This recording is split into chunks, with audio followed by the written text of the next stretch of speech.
Up next, a look back at 2022.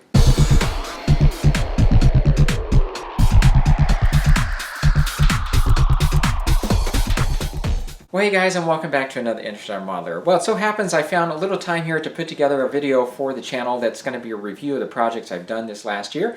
What prompted me to do so is recently I was on Facebook just looking through some stuff, and I saw some modelers who had been posting pictures of builds they have done throughout the year, and I thought it'd be fun to put together a review like that for the channel here. And so before I get started with showing you those, let me show you some projects that other people have worked on. I reached out to some other modelers to see if they could send me a picture of their favorite build from 2022 that they've done. So let's take a quick look at those.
Wow, just absolutely some beautiful work there. Hard to pick out a favorite. They're all just wonderfully done. Thanks guys for sending those pictures down. I know it was last minute, and I appreciate you taking the time to do so. It's always a pleasure to see your work. Beautifully, beautifully done. And Lou Dalmaso, who I left to the end there, sent two projects, the Time Machine, as you saw, and the Doomsday Machine. And he told me he did 37 model kits this year. Absolutely amazing. So thanks guys again for sending those. I'm sure everyone enjoyed seeing those pictures too. Okay, now time to get on to my projects, which I only did 9. And so pales in comparison to what Lou did, but that just blows me away that he did 37. So anyway, let's get started here, and I'm going to start with my first project of the year, which was an X-Wing painted in the Partisan Squadron paint scheme. So this now is the X-Wing from the Revell Fine Molds model kit, which was a great kit to work with. Ever since seeing the X-Wing painted in this configuration in Rogue One, I've been wanting to do this. I think this was a successful build, and again, this is an example of how 3D printing complements our hobby, as I was able to print up the figures and droids that added so much to the build. Also, this gave me a chance to practice my hand at creating a display base using Foamular and a wire cutter, which was used to mold and shape the rock walls. And I have to say, this was a really fun project to work on for sure. Next, I tried my hand at light source painting. This again is a technique that simulates a fictional light source and is something that I first saw at Wonderfest. For this, I used the promotion poster as my guide and a 3D printed bust of Robert Pattinson as Batman. I'd say I was a little disappointed in the final results, and it certainly demonstrated to me how difficult this technique is. No doubt, it takes time to practice and master. I was hoping to take it to Wonderfest, but I just wasn't satisfied enough to do so. I'm glad I tried it though, and I do hope to return to this again at some point. Now since Batman did not work out, I quickly went to work on another piece. This is a 3D printed figurine of Faye Valentine from Cowboy Bebop. Although I was familiar with the anime series for many years, I never really watched it until the live version on Netflix came out. I ended up watching both the animated and live show and enjoyed them both. I thought a figure of Faye would be a good piece to bring to the show, and I did my best to replicate the look of the character as she was seen on the animated series. The figure was painted with acrylics, but some of the shading was done using oils, which was a first for me.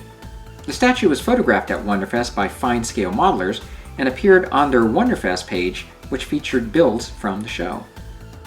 Next, we have something else that I had been wanting to try for some time, which was to create a ship model with a simulated water display base. And for this, I used a small resin model of the Seaview that I found at Wonderfest a few years ago. I followed a tutorial that I came across online which requires sculpting the water rather than using a liquid resin. Texture was added to the ocean using glued-on sanitary wipes along with painting and applying clear gel media. I think the final results were very effective and convincing.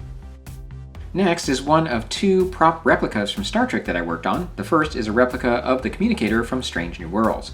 The files were created by Limey Bills, who can be found on CG Trader, and I was very happy with the end results.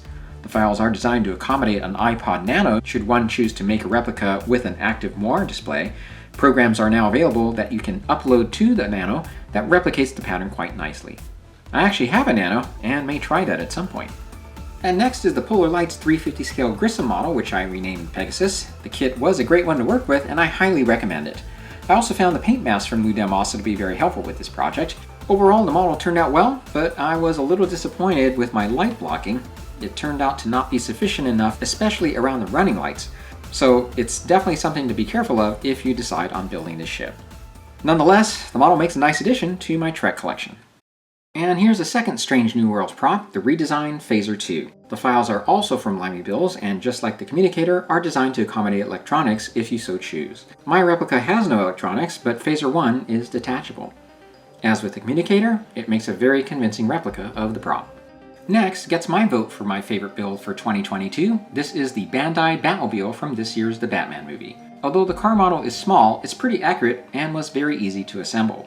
I chose to weather the car and decided to build a display base that was inspired by the base which was included with the Mattel RC version of the car. The ramp was scratch built, and I added 3D printed pieces to the display, along with an overhead light. I took it a step further and oil painted a backdrop of the superhero in front of a hazy Gotham skyline. This was a great opportunity to combine my skills with model building, 3D printing, and my newfound passion of oil painting. For my Halloween build, I made this 3D printed piece of Spider-Man facing the mechanical arms of Doc Ock. I chose to create a display base using Foamular shaped to mimic a corner of a building. This was another fun little project that provided more practice with using Foamular. Black Art Models continues to add to the Trek collection of the Micromania bus line, and here we have two of their new models. First is Commander Core from the original series, and he was a lot of fun to paint and detail. This was followed by the Keeper from the pilot episode The Cage, and as you can see, both have incredible likenesses to the characters. I've done a couple of others since, and I will show you those shortly. And a pleasant surprise towards the end of 2022 was the release of this kit from X Plus Models of Maria from Metropolis. This model kit is something that many sci-fi model fans had been wanting to see for a long time, and it didn't disappoint. The kit was easy to assemble and work with, and it really makes a nice replica of the robot. I chose this warm silver tone as the base color, and this was based on various articles that fellow modelers had sent me. The kit turned out looking great, and I thought the addition of the lights on the display base proved to be a nice touch as well. And my last build of the year was this replica of B2 EMO from Andor. I really grew to love the show and was happy to come across the STL files for the droid on CG Trader. I just love how the designer incorporated all of the dents and surface defects, which made it easy to detail and weather the model. Foamular and other 3D printed pieces were used to create a small display. Well, I hope you enjoyed that look at the stuff I've done here for 2022. It's always fun to look back, and I guess if you count the figurine of Faye Valentine, which I'd forgotten about, and the two Micromania busts of Core and the Keeper from The Cage, I guess it amounts to 12 pieces in all, so that's not too bad. Now, I wanted to make mention here that if you have any questions about any of these projects, feel free to leave them below, and certainly check out the videos to any of these projects on the channel. I did not make a video of the Faye Valentine figure. If you have any questions, though, feel free to leave a comment down below. And also, if you have any questions about any of the models that were shown in the slideshow of those pictures that were provided from my friends there, feel free to leave those comments down below. I'll make sure I forward them to the modelers accordingly. Now, speaking of Black Art Models bust, if you recall, I did a video of the Core and the Keeper from The Cage when I painted those busts, and I mentioned in that video that they have released other figures in the line. These include Vina as the Orion Slave Girl, got the Andorian, also have the injured Captain Pike, and the child version of Baylock. And so I've actually worked on 2 of those. Here is the Andorian, and talking about likeness of the character, check this one out. This one has an incredible likeness to William O'Connell, who played the character on the show. And this one is really one of my favorites so far. And I'm very, very pleased with the way the paint and detailing turned out with him. This is now Vina, the Orion Slave Girl. I have to admit the likeness isn't quite as strong as some of the other busts that have been released on this line, but it is a departure for Blackheart in that it includes both arms there. This makes a beautiful addition to the line. And I will be bringing, in fact I do plan on finishing Captain Pike and Baylock here soon, and I plan on bringing the collection of the aliens that I've done all together to display them this year at Wonderfest. Now, one other sculpt I wanted to share with you is not a Blackheart model sculpt. This is a 3D printed bust of Ra's al Ghul. This is something I found on CG Trader.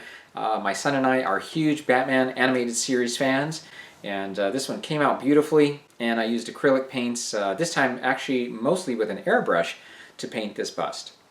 Sad note to say for 2022 is we lost both the voice of Ra's al Ghul, David Warner, and of course the voice of Batman, Kevin Conroy, this last year. Now, since my last build, I have been working on this oil painting, which I recently finished.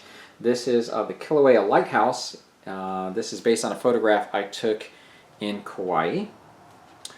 And now that that is done, I started another project. This is a Johnny Quest diorama. This is a 3D printed piece as well, and this is something I've been looking forward to working on. And it comes not only with this beautiful base here, but with all of the figures from the show, including Race Bannon, Johnny Quest, Haji, the Doctor, and Bandit. So once it's done, I'll definitely show you guys. You can follow me on Facebook or on Instagram. I usually post my builds there as well. And I hope to bring this to Wonderfest too. Okay, well that is it. I'm going to sign off now and continue my hiatus from the channel. Hope to get back to the channel then in February, in which I will start the Galileo shuttlecraft with the interior. So definitely looking forward to that and all the rest of the builds coming up here in 2023. And I want to wish you guys all the best, of course. Have a healthy, happy, prosperous 2023. And thank you again for all the support you give the channel. See you then in February. Take care.